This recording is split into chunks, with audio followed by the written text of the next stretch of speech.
취미로든 전문적인 수입원으로든 닭을 키우다 보면 모든 사육자에게 악몽과도 같은 시나리오가 있습니다. 아침에 일어나 닭장에 갔는데 무리의 활기가 평소와 다르다는 것을 깨닫게 되는 순간입니다.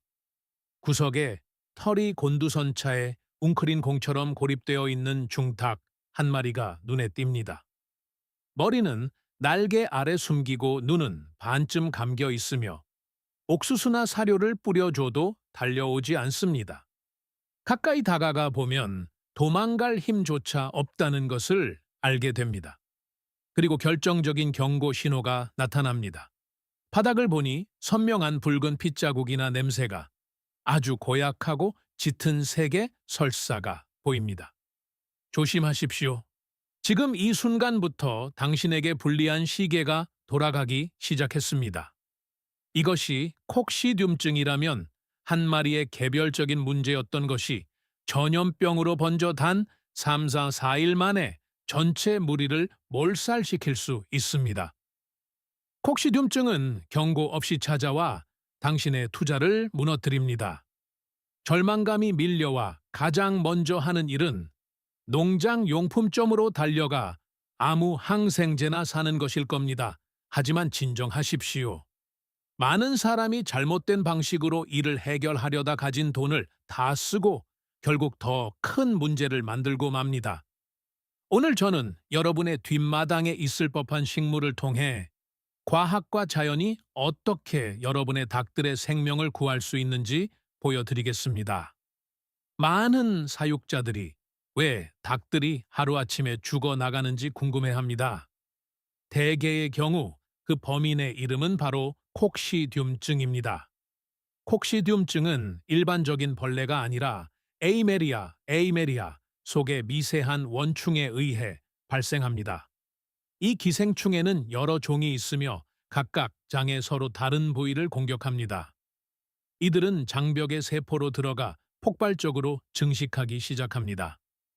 수천 명의 작은 침입자들이 비타민과 미네랄을 흡수하는 장 내부 내벽을 파괴한다고 상상해 보십시오. 그래서 닭이 그렇게 빨리 쇠약해지는 것입니다. 먹으려고 노력하더라도 몸이 아무것도 흡수하지 못합니다. 극심한 복통을 느끼고 물 마시는 것을 멈추며 면역 체계가 완전히 붕괴하기 시작합니다.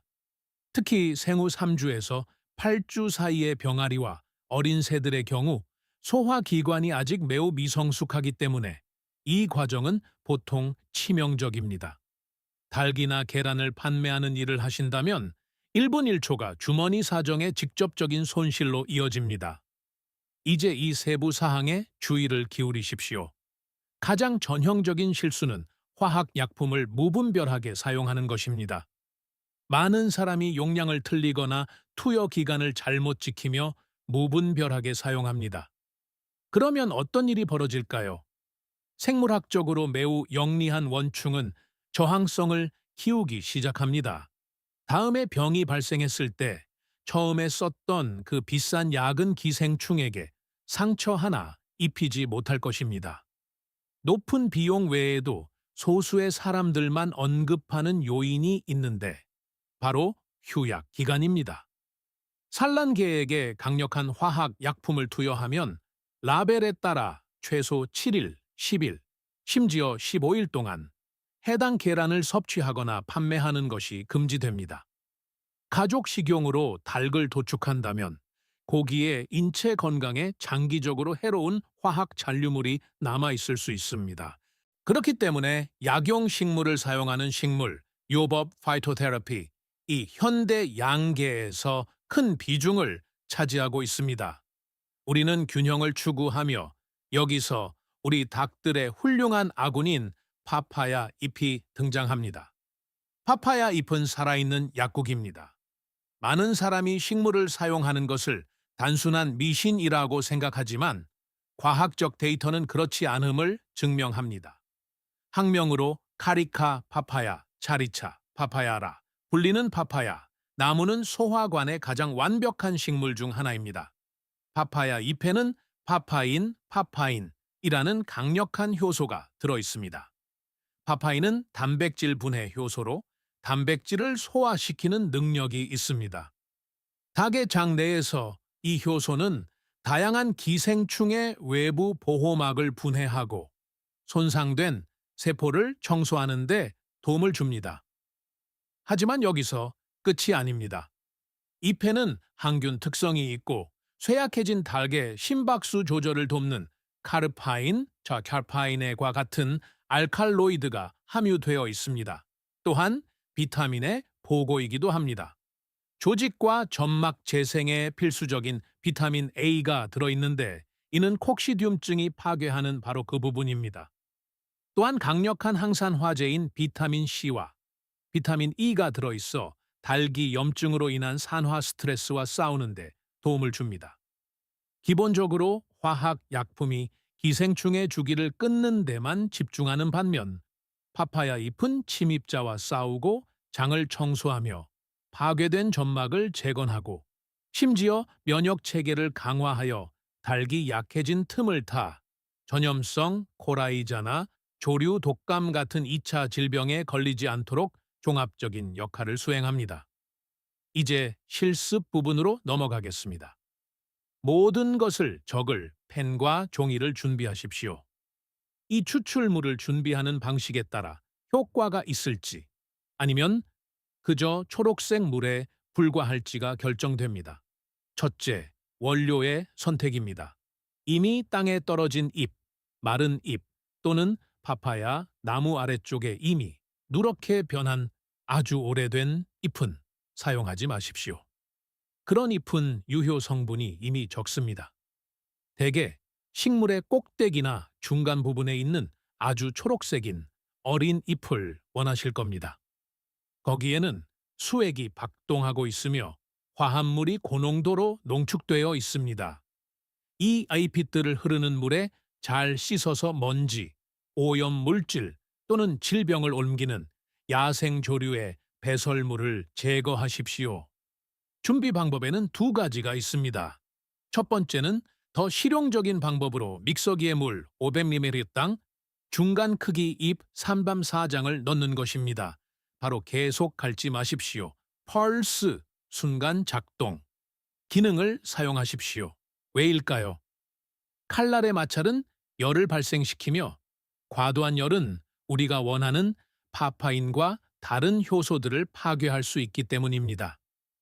두 번째 방법은 절구와 공이를 사용하는 것입니다. 이는 매우 실용적이며 증상이 심한 경우에 선호되는 방식입니다.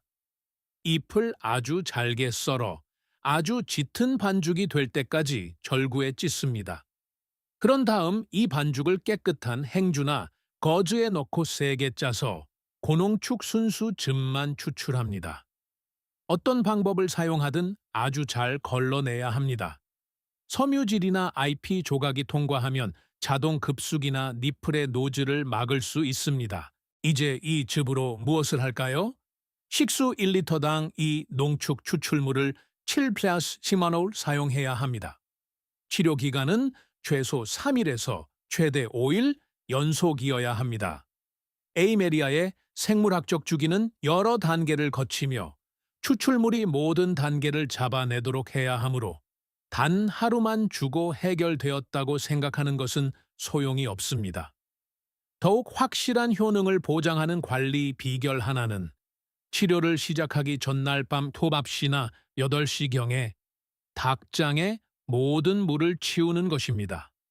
닭들은 밤새 물 없이 지내게 되고 다음 날 아주 이른 아침인 6시나 졸업시경에 파파야 잎 추출물을 섞은 물을 내어줍니다.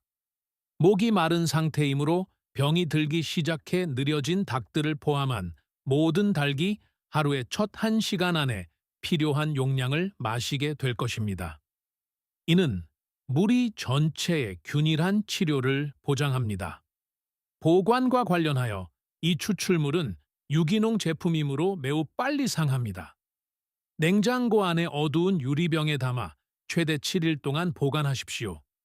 액체의 색이 변하거나 발효된 냄새가 나면 버리고 다시 만드십시오. 이상적으로는 이틀마다 새로 준비하는 것이 좋습니다. 솔직히 말씀드려야 할 것이 있습니다. 파파야 잎이 추출물은 훌륭한 도구이지만 그 자체로 기적을 일으키지는 않습니다. 환경을 돌보지 않으면 콕시디움증은 다시 돌아올 것입니다. 왜냐하면 콕시디움증은 열기, 습기, 더러움이라는 세 가지를 좋아하기 때문입니다. 급수기에서 물이 새어 닭장 바닥에 진흙 웅덩이가 생기고 있다면 당신은 질병을 배양하고 있는 것입니다. 기생충은 배설물로 나와 축축한 바닥에 떨어져 환경 속에서 주기를 마치고 닭이 바닥을 쪼을 때 다시 섭취하게 됩니다. 닭장 바닥을 항상 건조하게 유지하십시오. 젖으면 교체하십시오. 축축한 곳을 중화시키기 위해 석회를 사용하십시오.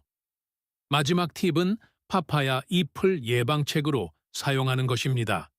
일주일에 한 번 건강한 닭을 포함한 모든 닭의 물에 추출물을 제공하십시오. 이렇게 하면 기생충 부하를 낮게 유지하고 장을 항상 튼튼하게 유지할 수 있습니다. 자연이 주는 것으로 예방하는 데는 몇 푼 들지 않습니다. 아픈 닭을 치료하는 데는 큰 돈이 들지만 여러분의 꿈과 노력이 닭장에서 죽어가는 것을 보는 것은 매우 값비싼 대가를 치르는 일입니다. 실제 경험과 기술 지식을 찾고 계신다면 항생제 없이 다양한 질병을 식별하고 치료하는 방법을 배울 수 있는 약용식물 디지털 가이드가 있습니다. 여러분의 무리에 어떤 일이 일어나고 있는지 여기에 댓글로 남겨주세요. 소통은 모두에게 도움이 됩니다.